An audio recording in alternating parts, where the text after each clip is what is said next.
connard! Monsieur le connard. Salut à toutes, salut à tous, bienvenue dans la vie du connard en vidéo, je suis Joseph Ali et j'ai été regarder Oppenheimer de Christopher Nolan. Vamonos! Seconde Guerre mondiale, J.R. Oppenheimer mène les recherches sur la bombe A pour le gouvernement des États-Unis. Entre complots, intrigues politiques et remise en question idéologique, un moment d'histoire qu'il est plutôt bon de connaître. La photographie, c'est très réussi, avec un très beau travail d'étalonnage, j'ai particulièrement aimé.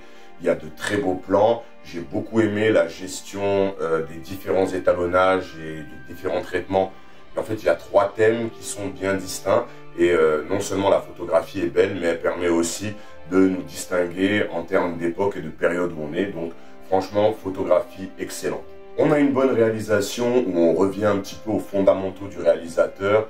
Donc, puisqu'on a la signature de Nolan avec les espèces de jeux de temporalité, ça pêche rythmiquement à mon sens, mais bon, on se calme, ça semble encore moins long que certains films d'1h30 qu'on a voulu nous faire avaler ces derniers temps. À la mise en scène, il y a de très très bonnes choses, j'ai beaucoup aimé le traitement du côté subjectif et aussi l'alternance entre la subjectivité et le reste. J'ai trouvé que c'était très clair, bien géré. Christopher Nolan ne cherchait pas à nous perdre. Il y a des moments de mise en scène qui sont vraiment intéressants. On ressent trop la longueur et c'est vraiment dommage. C'est très long, du moins ça me semble. Après, même certains jeux de mise en scène qui sont répétés s'ajoutent à cette impression de longueur et ça, c'est un petit peu dommageable au métrage. Au niveau du scénario, alors comme d'habitude avec l'auteur, la temporalité est chamboulée. Mais cette fois-ci, c'est assez bien fait pour ne pas nous perdre. J'ai trouvé ça bien écrit, c'est assez clair. J'ai bien aimé le côté scientifique qui est plutôt satisfaisant.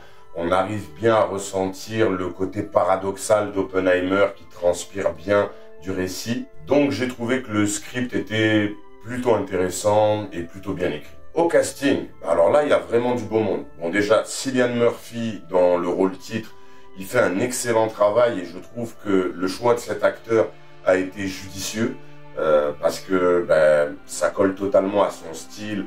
Donc là, il fournit vraiment une belle prestation. Emily Blunt, elle prouve encore une fois tout le bien que je pense d'elle parce qu'elle livre une très très belle prestation tout en crescendo, en jouant à différentes périodes, sur différents thèmes, en ayant composé vraiment bien un personnage. On a Robert Downey Jr., qui du coup campe aussi un très bon rôle. Il a fait un excellent travail au niveau de la diction et de la voix, en tout cas au début du film. Après, plus on avance dans le métrage, plus on sent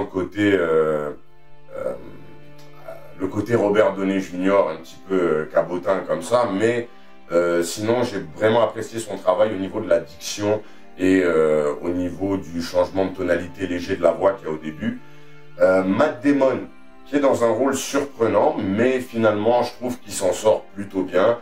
Il est super crédible dedans. Et globalement, tous les gens qui sont au casting, c'est quand même des pointures. Et ils sont au niveau de leur rang, ils tiennent leur rang. Donc ça fait plaisir. Casting, nickel. Et travail des acteurs, impeccable. Pour ce qui est des effets visuels, tout est très propre. Il n'y a rien à dire, c'est vraiment carré de ce côté-là. J'ai rien à rajouter de plus, c'est vraiment très bien fait, très propre. Au niveau de la musique, elle est très très bonne, il y a un très bon score et elle est très bien utilisée. C'est vrai qu'au début, j'ai senti un peu trop la présence de la musique, mais au fur et à mesure du métrage, ça va, d'autant que le score est bon, comme je disais. Un bon moment que ce film qui a quand même le défaut d'être long, sur certains moments où on se dit ah putain, il reste encore tout ça. Vers 1h45 de métrage, ça commençait vraiment à faire long parce que il y avait des choses qui prenaient peut-être un peu trop de temps ou des choses qu'on pouvait juger inutiles. Toujours est-il, le film est bon, c'est bien écrit, dans quasiment tous les compartiments, on est quand même très au-dessus de la moyenne. Le défaut de rythme et la longueur et les ventres mous, ça coûte un demi, voire un point au métrage. La note, ce sera 7 sur 10, mais ça, on s'en fout. Moi, je suis qu'un connard qui donne son avis. Oppenheimer, ça fait du bien parce que même si il y a quelques défauts et que le film n'est pas exempt de longueur et de ventre mou, comme je le disais précédemment, Ça fait plaisir d'avoir ce genre de cinéma et d'avoir un film qui est ambitieux et qui tient son rang et qui fournit un métrage finalement à la hauteur des ambitions annoncées. Donc au global, c'est bon, c'est beau et ça a la classe. Donc je le recommande. Recommandation vive même. Ça fait du bien dans le panorama cinématographique grand public et blockbuster d'avoir ce genre de choses. Bon, après, c'est vrai, il faut être en forme et il faut être patient. Y allez pas après une nuit blanche, ça va pas le faire. Voilà, ce sera tout pour cet avis en vidéo. N'hésitez pas à me donner le vôtre en commentaire, sinon dites ce que vous voulez en commentaire, c'est toujours très bienvenu. Abonnez-vous, ça vous permet de ne pas manquer les futurs contenus. Mettez des pouces, ça vous permet de me soutenir totalement gratuitement. Vous avez la possibilité de me soutenir de manière plus active ici même via les super commentaires ou alors sur Tipeee et Paypal. Les liens sont dans la description. Je vous dis à très très vite. D'ici là, take care. Cheers.